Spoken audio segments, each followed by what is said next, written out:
अप्रैल से जुलाई तक रोड और टोकन टैक्स माफ। जी हां, पहली प्रमुख खबर।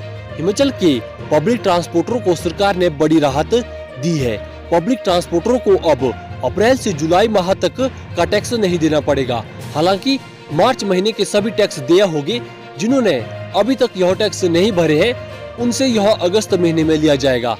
सरकार ने इन ट्रांसपोर्टरों का स्पेशल रोड टैक्स व टोकन टैक्स माफ कर दिया है। सरकार की ओर से इसकी अधिसूचना जारी कर दी गई है।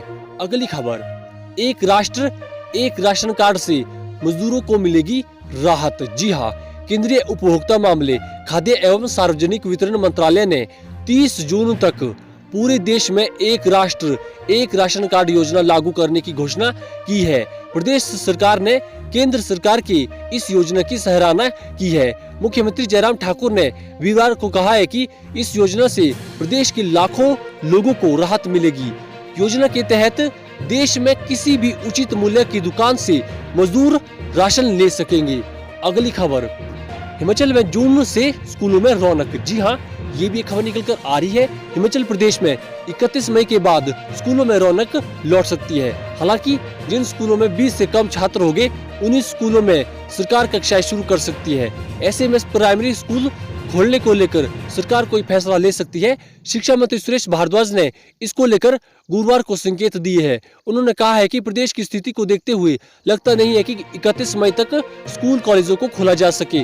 अगर प्रदेश में लॉकडाउन बढ़ जाता है तो छात्रों के लर्निंग आउटकम्स में कोई बुरा प्रभाव न पड़े। इसके लिए ऑनलाइन स्टडी और दूरदर्शन के माध्यम से छात्रों को पढ़ाया जा रहा है। और इसके साथ ही मंत्री ने कहा है कि सरकारी स्कूलों को भी तभी खोलना आसान होगा जब ट्रांसपोर्ट खुलेगा। जी हां, जानकारी के अनुसार शिक्षा मंत्री ने सरकार को प्रपोजल में यह भी सौंपा है कि अगर लॉकडाउन खत्म होने के बाद स्कूलों को खोला भी जाता है तो ऐसे में स्पोर्ट्स की गतिविधियों पर रोक जारी रहेगी। हालांकि ऐसी गेम जो सोशल डिस्टेंसिंग में खेली जा सकती है उन्हें शुरू किया जा सकता है। शिक्षा मंत्री सुरेश भारद्वाज ने आगे यह कहा है कि कॉलेजों का शेड्यूल भी इसी तरह रहेगा। जी हां, हालांकि उन्होंने साफ किया है कि अभी केवल सरकार को प्रपोजल भेजा गया है। इस पर अभी सरकार की अंतिम मंजूरी बाकी है। सरकार की मंजूरी के बाद कोई फैसला लिया जाएगा। अगली खबर, +2 में सिर्फ जियोग्राफी का पेपर होगा। जी हां, ये भी एक खबर निकल कर आ रही है। स्कूल शिक्षा बोर्ड लॉकडाउन खुलने के बाद सिर्फ 12वीं कक्षा का जियोग्राफी का पेपर करवाएगा।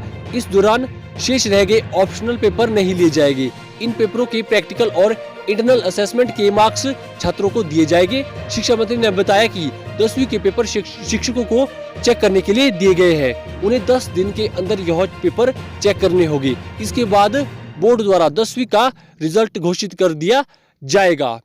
अगली खबर, किसानों से ठगी पर होगी जेल। जी हाँ, ये भी एक बड़ी खबर निकल कर आ रही है। एग्रीकल्चर मार्केटिंग प्रोड्यूस विधेयक को लागू करने की कैबिनेट से मंजूरी, बागवानों को राहत। जी हाँ, 2 साल से लटके एग्रीकल्चर मार्केटिंग प्रोड्यूस अध्यादेश को जयराम मंत्रिमंडल ने लागू करने की मंजूरी प्रदान कर दी है। हालांकि अनुमोदित किए गए इस बिल को औपचारिकता के लिए मानसून बजट सत्र में पेश किया जाएगा। इस अहम फैसले के बाद अब किसान बागवानों की फसल का भुगतान ना करने वाले कारोबारियों को जेल जाना पड़ेगा। महत्वपूर्ण है कि इस अध्यादेश के लागू हो जाने से अब प्राइवेट प्लेयर भी राज्य के भीतर उत्पादों की बिक्री के लिए मंडियां स्थापित कर सकेंगे। इसका सबसे बड़ा लाभ हिमाचल के बागवानों, सब्जी उत्पादकों और अखरोट, खुमानी, प्लम्ब सहित नकदी फसलों की पैदावार करने वाले किसानों को होगा।